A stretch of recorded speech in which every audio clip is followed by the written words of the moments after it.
Hello friends, कसे आहात? आज आपण क्लास 5 सब्जेक्ट इंग्लिश यामधील सेंटेन्स रेस हा चॅप्टर पाहणार आहोत. रेस म्हणजे काय? रेस म्हणजे शर्यत. आपण वेगवेगळ्या शर्यतीमध्ये पार्टिसिपेट केलं आहे की नाही? तशीच ही शर्यत. पण ही शर्यत थोडीशी वेगळी आहे. ती आहे सेंटेन्स रेस. कशी ती आपण बघूया. 3 race tracks are given below. आता या ठिकाणी आपल्याला 3 ट्रॅक्स दिलेले आहेत. आपल्याला गेममध्ये ट्रॅक्स असतात, तसेसुद्धा इथे 3 ट्रॅक्स दिलेले आहेत. Try to complete the set of sentence in each track within 1 minute. आणि प्रत्येक ट्रॅक आपल्याला 1 मिनिटाच्या आत कंप्लीट करायचा आहे. You have to use a new word or words in each sentence. आणि जे फिल इन द ब्लँक्स आहेत तिथे आपल्याला नवीन वर्ड टाकून तो सेंटेन्सेस कंप्लीट करायचे आहेत. The first one two complete a set correctly is the winner. आणि जो करेक्टली ते सेंटेन्सेस पूर्ण फिल करतील तो विनर ठरणार आहे. तुम्हाला पण आवडेल ना ही शर्यत करायला? तर चला मग आपण खेळूया.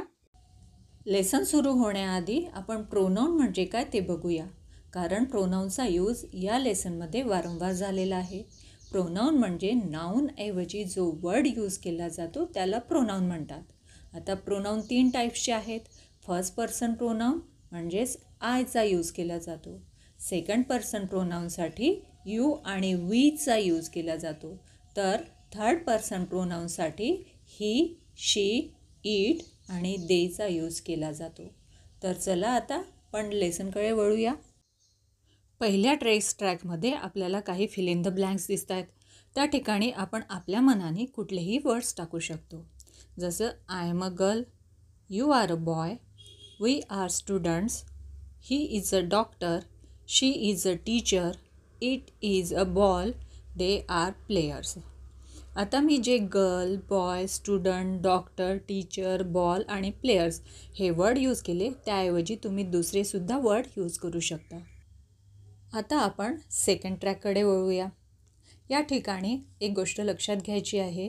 आपण सुरुवातीला प्रोनाऊन शिकलो. आय हे फर्स्ट पर्सन प्रोनाऊन, यू आणि वी हे सेकंड पर्सन प्रोनाऊन. तर फर्स्ट आणि सेकंड पर्सन प्रोनाऊनच्या समोर जो वर्ब यूज केला जातो त्यामध्ये कुठल्याही प्रकारे चेंजेस केले जात नाही. म्हणून इथे आय लाईक अ मँगो असं लिहिलं आहे. You like cake, we like football. म्हणजे लाईक हा झाला वर्ब. वर्बमध्ये कुठल्याही प्रकारे चेंजेस नाही. पण ही, शी, इट हे थर्ड पर्सन सिंग्युलर आहे, म्हणून त्याच्यासमोर वर्बला यस लावलेला आहे. का? कारण की हा रूल आहे की थर्ड पर्सन सिंग्युलरमध्ये वर्बला यस लागतो आणि हे फक्त चेंजेस प्रेझेंट टेन्समध्येच यूज केल्या जातात.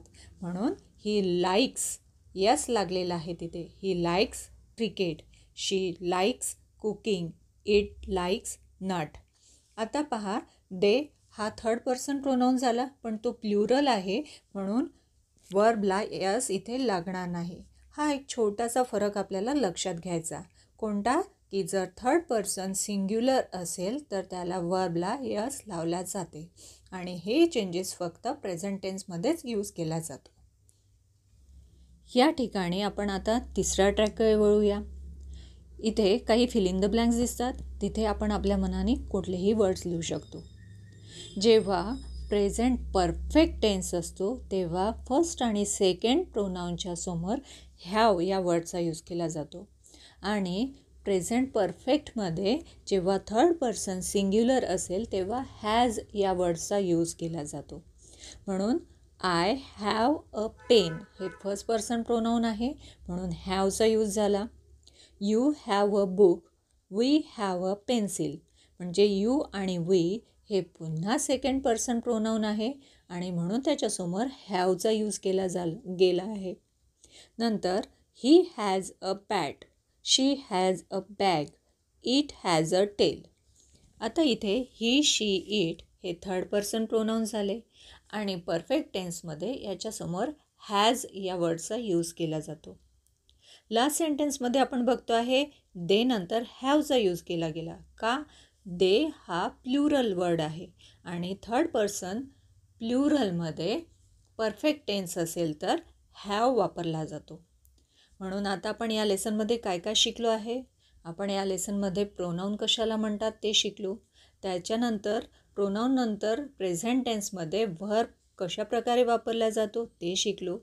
परफेक्ट टेन्स असला तर हॅव वापरतात आणि थर्ड पर्सन सिंग्युलर असेल तर हॅजचा यूज केला जातो. आपण हे सगळं या लेसनमध्ये शिकलो आहोत. मला आशा आहे तुम्हाला हा चॅप्टर समजला असेल. थँक्यू.